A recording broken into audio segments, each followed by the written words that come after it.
This is exactly right. Capture your favorite summer feeling with Pandora Jewelry. Discover a collection inspired by the sunshine, freedom, and moments that make the season unforgettable. From sun-kissed metals to personalized pieces ready to be engraved with your summer mantra. Each design moves with you from beach days to golden nights and every memory in between. Shop Pandora Jewelry's new summer collection in-store or online at pandora.net and let your summer unfold. Goodbye. Summer is for adventures, road trips, and adding a whole lot of miles to your car. That's why it's worth stopping at Valvoline Instant Oil Change first. Their trained techs help you get road trip ready with an oil change and an 18-point maintenance check included with every oil change, checking your tire pressure, wipers, lights, and more. Valvoline Instant Oil Change techs complete over 270 hours of training, so your car's in capable hands. Best part? You can stay in your car and you're in and out in about 15 minutes. Valvoline Instant Oil Change. Change wisely. Goodbye. Sometimes the hardest part of therapy is just getting started. For real, which is why having help that's flexible, accessible, and easy to fit into your life matters. And that's exactly what Talkspace is designed for. Talkspace therapy and psychiatry is covered by most insurers, and most insured members pay a copay of $0. Part of the mission of Talkspace is to provide quality care that is accessible and affordable, whether or not you're insured. Talkspace has really made it just a kind of no-brainer to try therapy. If you're nervous about talking to someone, if you're nervous about the money, if you're nervous about leaving the house, you don't have to deal with any of that. They have covered it. And for me, like, that is the best way to get into therapy. Take all the what ifs out. You know you got to do it. You know you do. As a listener of this podcast, you'll get $80 off of your first month with Talkspace when you go to Talkspace.com/MFM and enter promo code SPACE80. That's SPACE80. To match with a licensed therapist today, go to Talkspace.com/MFM and enter promo code SPACE80. Goodbye.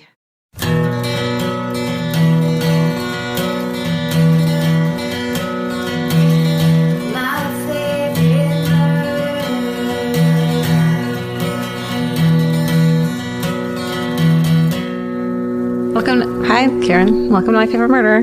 Hi, Georgia. Minisode. Hi. Let's tell people stories that they sent us to tell them. Let's read it back right to them. Yeah. This is My Favorite Murder, the mini episode where we read you back the hometown murders that you email us. It's the murders that happen in your hometown, clearly, or your college town, or your cousin's hometown that you grew up near.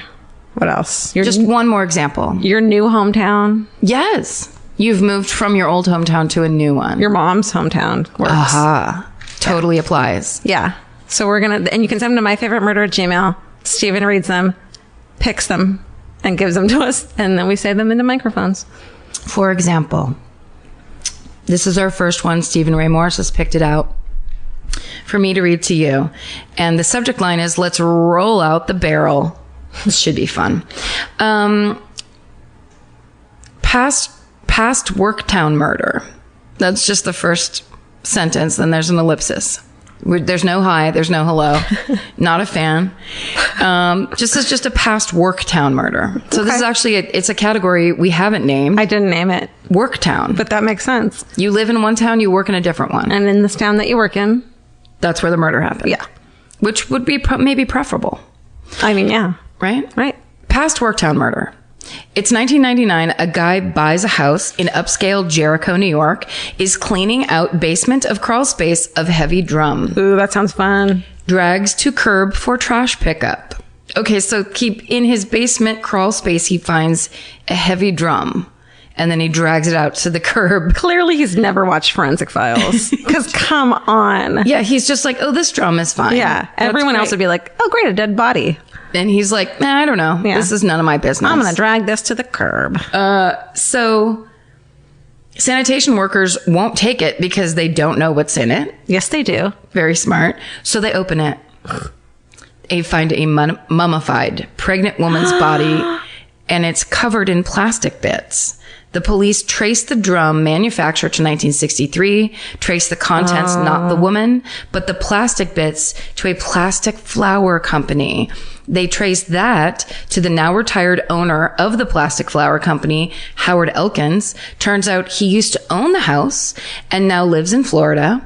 Nassau County cops pay him a visit. He admits to having an affair with a woman matching that description, but can't remember her name. He refuses to give DNA to match the fetus, and cops leave and get a court order. He hits the local Walmart, buys a gun and ammo, and kills himself in a friend's garage. And then in parentheses, wow, maybe the worst friend ever. Now what?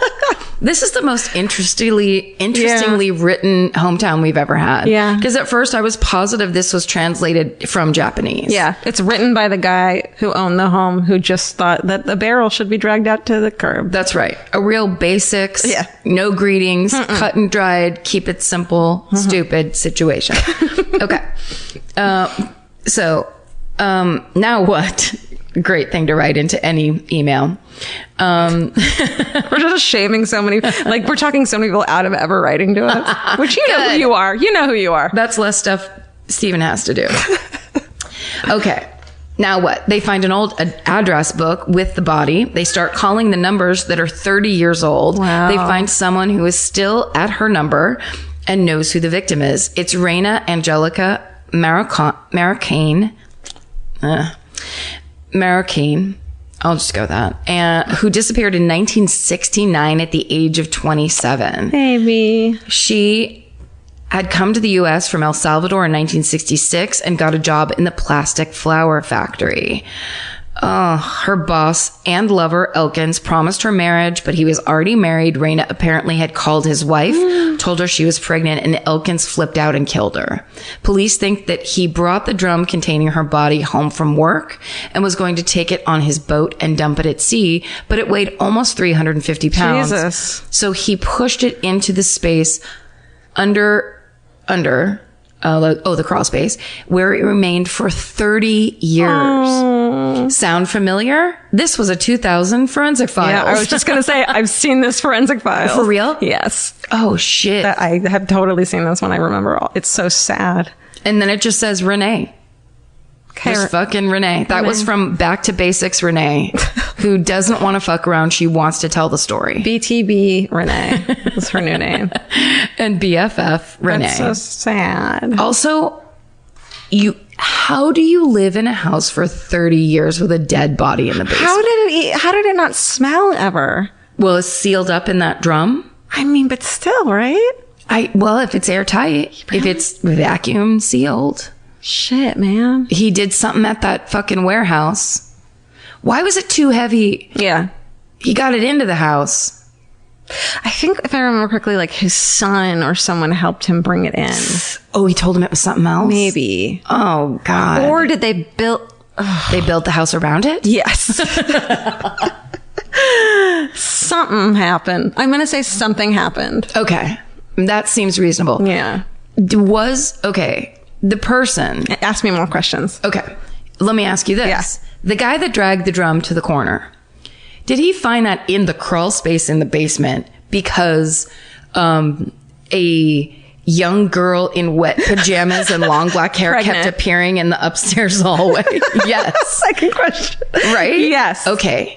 Did he also do that because while he was eating dinner, he would look up and there would be a Civil War general sitting across the table from him with a skeleton face? Who was saying, go check the fucking crawl space. Check the crawl space. Check the crawl space. Super scary voice or sped up. My sister and I one time decided, did you ever see the Mothman prophecies? Oh, no. I don't think so. Richard Gere. No. There's a part, we were watching it and then we decided the scariest thing you can do in a movie, in a horror movie, not stabbing someone right in the face with a knife that you show. None of that shit. Not those, like the loud jump scares. Not smashing a car into another car in a realistic manner, which infuriates me because I don't want to be in a car accident. I don't want to be in a car accident. I know what you mean. So don't put that in there. There's a commercial lately that's got that in it and I'm like angry at them. It's like traumatizing to me. I've been into so many car accidents. But here's the scariest thing you can do. sped up talking. Oh my God. Like what? Show me. There's a part where Richard Gere is like in his hotel room and the phone rings and he picked up the phone. I did this to my sister on the phone when she got really mad at me. Picked up the phone and it's like that. Like super sped up, crazy fast talking. It's so, why is it so scary? So unnerving. In the same vein, I hate zombie movies when zombies can move at normal pace. Yes. So zombies are running after you. Yeah, like 28 days later. Yeah. Yes. And it's like, no, they're supposed to drag a leg so you can get the fuck out of there. Right. No, when they're just like booking it after you. Yes. That's like not fair. That's why that movie was so good 28 Days Later, so because good. The idea of a rage zombie, which just, by the way, everybody, just FYI, that's what the world is turning into. Rage zombies? Rage zombies, whether it's because of chemicals, whether it's because of just we're done as the human race, All whatever our it is. pharmaceuticals we've been fucking giving ourselves since we were in the womb. And we're feeding it to ourselves, then we're peeing it out into the sewer systems, and then it's being processed into the water processing systems, and then we're re-drinking it. You don't know if they can filter out those drugs. The secret is to just drink your own pee. See, I cut out the middleman. I told you this time and again. But that was conspiracy theories and answers by Karen in Georgia. It's called Living Solutions. It's called Death Hacks by Karen in Georgia. Apocalypse hacks when the rage zombies are coming at you. But I really feel like, and this is not a political thing, I feel like people on every side of every possible pole are doing it. But especially... But the heights of rage people are at now. And I mean, I feel you should have heard me when there's somebody on Franklin stopped to let a pedestrian walk and they blocked the lane in traffic. The volume to which I can scream at people. Did you not see the pedestrian? Nope. I just wanted him to go. I do that and I feel so... And I go, sorry, but also I'm like, fuck, calm down, Georgia. You can either say sorry, you can also double down and pretend that you're still right. Like that's what I think our culture's turning into. Is just like everybody thinks that their rage is justified. Yeah. Anyway. But we're not wrong. Never. You and I. Ever. Steven, you'll get a pass on this one. Steven. All right. So this is a long one that I'm gonna say in fast horror movie speak. I will leave. My sister, when I did that to her, started screaming at me. She's like, never fucking do that again. No, she was super so shitty. mad. I love it. Okay, so this was sent to me, and the thing I found so interesting about it that I just read through it, and then I was like, what the fuck? And so I looked at Google the person who emailed it to me, and they just made up a name to send this to me. Uh-huh. So it's anonymous. I like it. Or hate it? No, it's good. Okay. Says, hi, let's just say my name is Andrea, and I'm 50 years old. The story I have to tell is somewhat a confession because I've never spoken of this to anyone since the murder took place in 1981. Fuck. In the fall of 81, I lived in Massachusetts. I hung out and went to school with a couple of girls in the Mitchell family, Bonnie and Shirley. We were from the same neighborhood and all in our early teens, 13 through 15. Bonnie being the 15 and the oldest of us. I would on occasion sneak around with Bonnie's boyfriend, Chris, who was 17 at the time. He was a dropout and would skip school to hang out at his house sometimes, and we would sometimes fool around. We even had our last sexual encounter late one night in St. Joseph Cemetery, 2 weeks before the murder. Ooh. Okay, so Bonnie was infatuated with Chris and had very deep feelings for him. So, of course, I never told her of our special dates. But Bonnie did, however, find out about another girl who was catching Chris's attention. I believe her name was Christine. And this Christine made Bonnie extremely jealous, and Bonnie would try to meet up with this girl alone to beat her up and tell her to leave Chris. I kind of remember there being a pregnancy involved, not one of mine, but one of the two girls. I don't recall if this was correct. Anyhow, I never developed feelings for Chris, and our escapades were just that. Really, it was just acts of foolishness and boredom on days I skipped school. Been there. Mm-hmm. Okay. And it was maybe no more than 5 times, plus that one night in the cemetery. Yes, we did have sexual intercourse at a cemetery at night in a cemetery. And actually, it was the last time we hooked up because Bonnie was getting suspicious. So we agreed to chill for a while. Okay. So Chris dumps Bonnie. She's inconsolable. And one day, Chris asked Bonnie to skip school, and she did, under the premise to work things out with her, led her into the Pine Grove Cemetery on the other side of town, so they could be alone. They walked into some sort of small building there where he pulled out a rope from a clothesline he had hidden in his pocket and strangled her until she died. What? Later that day, Chris bragged about killing Bonnie to Christine, the new girl, and to some other people, and even brought them out to see the body, which later that night, without him knowing, Christina went and told the police. He was arrested and convicted and sentenced to 17 to 20 years. Fuck. I moved far away and I lost touch with everyone. When he asked why he did it, he stated he was tired of Bonnie being jealous all the time and constantly hanging around. Chris thought he was a player, but in the end, he was just a murderer, one that I had sex with. Whoa. Yeah. And Bonnie was laid to rest in St. Joseph's Cemetery. Yes, the same cemetery Chris and I had our last sexual encounter in. Okay, that's the third time she's mentioned having sex in the cemetery. Well, she's into it. Holy shit. So I did look it up, and he's still in jail. Wow. Mm-hmm. That's so frightening. At first, I thought it was the murder. It sounded like the murder that... Remember the movie River's Edge, of course? Yep. That we all love because I'm in love with Crispin Glover. Mm-hmm. It sounded like that wasn't based on an actual murder. So I thought it was that, but it's not. Yeah. It made me think of Double Jeopardy starring Ashley Judd. Oh, so good. And Morgan Freeman. Tommy Lee Jones. Oh, why do I remember Morgan Freeman in that? Because she was in several movies with Morgan Freeman. This is the one that her husband sets her up and makes it look like she murdered him. And then at one point, he locks her into a mausoleum in a cemetery in New Orleans. Remember that scene? No. He like shuts her into one of those things, and then she's just like, and then that's crazy. how the movie ends? Yep. It just with Ashley Abruptly. Judd being interred live. That's horrifying. It's just shit like that it's like, yeah, we did some really fucked up things like when I was 13 and 14 and on drugs, and I remember like, this girl beat up that girl because she was hanging out with her boyfriend and that and this and that, and it's like, God, what if someone had killed one of them? Right. It's crazy. Which is like more likely when you're on drugs, or like when everyone's kind of ratcheted up in that way. Hormones and jealousy, and you don't understand what murder and death means. So crazy. Okay, you go. Okay. This next one is from Kristen. It says, "Hi, you guys. I'm a new listener. I've been binge listening for the past week. You rock, and I cry laughing. Then I gasp. Then I cry. Then I laugh. I'm addicted." Okay, that's what Renee should have started with.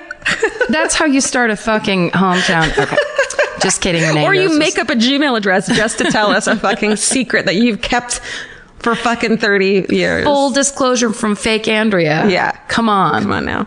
But actually, Renee, yours was awesome. Because I will never stop thinking about that drum being rolled out by a man who's like, I better get rid of this thing in my basement without looking into it. What an idiot. What if it had been money and not a dead body? Right. But he's like, either way, it's none of my business. This was heavy. Weird. This can't be important. Just wearing a tie on the weekend. Always wears a tie. Why are you wearing that? So, listen. Her name is Kristen. She grew up in Elko, a small town in northern Nevada, about 2 hours east of Elko. There's a tiny town right on the border of Nevada and Utah called Wendover. Think casinos, desert, and trailer parks with nothing but hours and hours of desert in every direction. Oh, and the population of just over 4,000. And now for the murder. Here's the headline from the Salt Lake Tribune. A Mormon teenager has been sentenced to life behind bars for helping her boyfriend beat his ex-girlfriend to death with a shovel in a crime the judge branded as violent as I've ever seen. 16-year-old Micaela Costanzo, or Mickey, as she was known to her friends, was a gorgeous girl, well-liked by everyone, a cheerleader, editor of the school newspaper, the list goes on. Her ex-boyfriend named Cody Patton. Cody. Cute little Mickey and Cody. Cody started dating a girl named Tony Fratto. These names are like straight out of the Desert Registry. It's hilarious. I'm sorry, I made fun of the name Cody. I actually know a really nice girl named Cody. Cody. Okay. I'll accept it. Thank you. Okay. So Cody starts dating a girl named Tony, who's insanely jealous. Here's our theme of Micaela and Micaela's relationship with Cody. It's mentioned numerous times in articles that Tony was a Mormon, which typically leads you to believe that she'd be a religious good girl. which would make it hard to believe that a Mormon girl could have anything to do with a murder, especially in a small town like Wendover. The story goes that Tony could just not deal with the thought of her boyfriend, Cody, seeing or talking to Micaela any longer. They decided to offer to give Micaela a ride home from school so Tony could confront her and tell her to stay away from her boyfriend.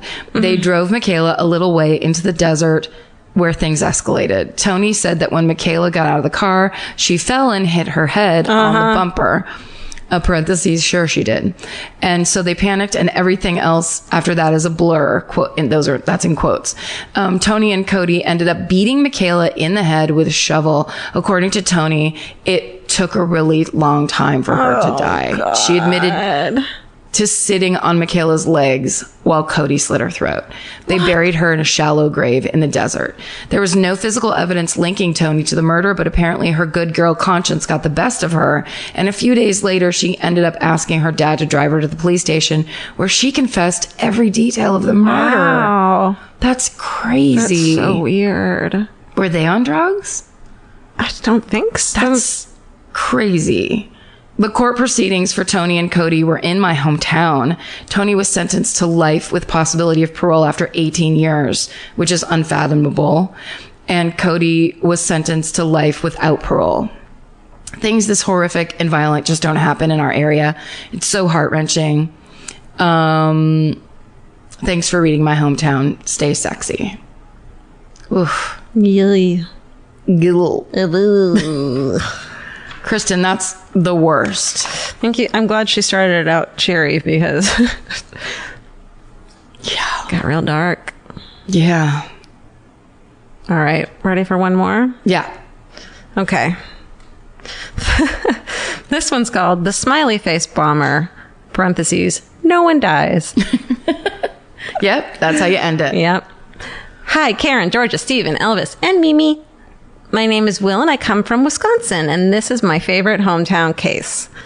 While Googling potential in-state colleges to go to, I came across the University of Wisconsin Stout Wikipedia page, where under the notable alumni section was the name Luke Helder, a.k.a. the Midwest Pipe Bomber. Fuck. In 2002, while in college, Helder began to garner an interest in astral projection, believing that death... Why is Steven laughing so hard at this? What did I say? No, just the idea that somebody is into astral projection. Like in college. Yeah, I'm going to get into it. Hey, do you know what are you into? I'm into the dead. I'm into the Grateful Dead. Yeah, I'm into hacky sack. I like roasted root. Projection, believing that death of flesh and body was not the end of existence. This mixed in with his anti-government stance led him to plant bombs in multiple mailboxes across the U.S. Of course, he doesn't try to kill himself and see if he lives. He tries to kill other fucking people. But also it's, dick. The problem was with the government. So he's putting pipe bombs in mailboxes. I guess. Okay. In the shape... It's a federal crime. Yeah. Plant bombs in multiple mailboxes across the U.S. in the shape of a smiley face to gain media attention to spread his ideas. That's how you do it. You have to start a podcast, obviously, if you want your ideas to be spread. Anywho, 8 bombs were found in Nebraska, 5 in Iowa, 3 in Illinois, and 1 each in Colorado and Texas. Of this, only the 5 in Iowa exploded, causing 6 injuries to residents and postal workers, including a postal worker who had recently gotten back from cancer treatment and a retired couple mailing a letter. And then it says, "Sweet baby angels." While this was going on, the Postal Service canceled their services in some regions or to only deliver mail if the door to the mailbox were open or taken off. The local police would attach fishing lines to some of the mailboxes to open at a safe distance. At the same time, the FBI analyzed anti-government notes that accompanied the bombs, and one that Helder sent to the Baghdad Herald that was entitled, "Explosion, a bit of evidence for you," to craft a criminal profile.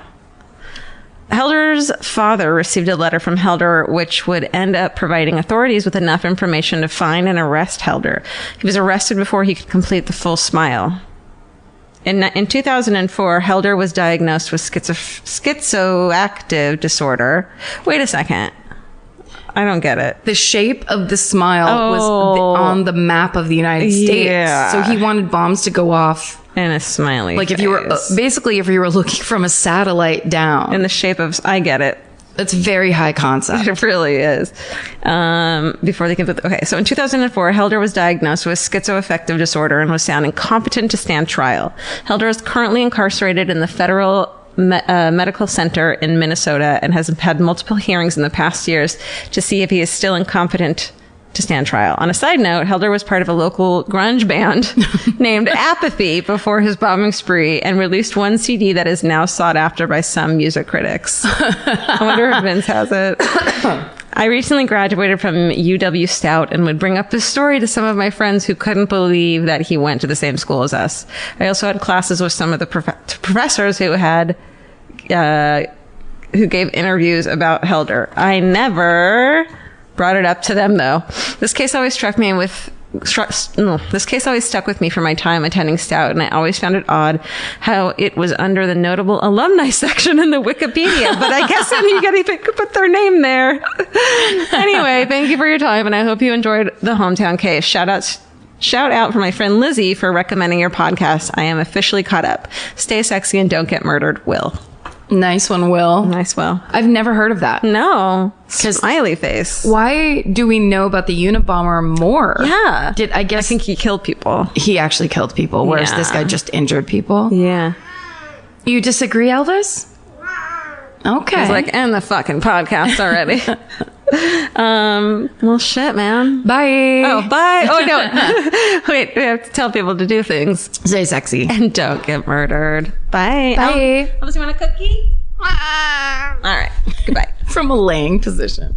Capture your favorite summer feeling with Pandora Jewelry. Discover a collection inspired by the sunshine, freedom, and moments that make the season unforgettable. From sun-kissed metals to personalized pieces ready to be engraved with your summer mantra. Each design moves with you from beach days to golden nights and every memory in between. Shop Pandora Jewelry's new summer collection in-store or online at pandora.net and let your summer unfold. Goodbye. This may surprise you, but clothes that feel good and look good don't have to be mutually exclusive. Designs that make you feel as good as you look is what Hill House is known for. Hill House Home invented the viral nap dress. Hill House makes fun, versatile fashion that elevates your look. I now own 3 nap dresses. I love them. They're so comfy and cute. Pockets for days. You know. Get 15% off your first order of $100 or more at hillhousehome.com with code MFM15. That's MFM15 for 15% off at hillhousehome.com. Goodbye. If audiobooks are your thing, or if you've been meaning to listen to more of them, you should check out a podcast called Ear Say, the Audible and iHeart Audiobook Club, hosted by Cal Penn. Each episode spotlights standout audiobooks on Audible across all kinds of genres: sci-fi, comedy, romance, thrillers, and more, with Cal talking to guests who help break down what makes each story worth listening to. It's a fun, easy way to discover your next great audiobook. Check out Ear Say on the iHeartRadio app, Apple Podcasts, or wherever you get your podcasts. Goodbye.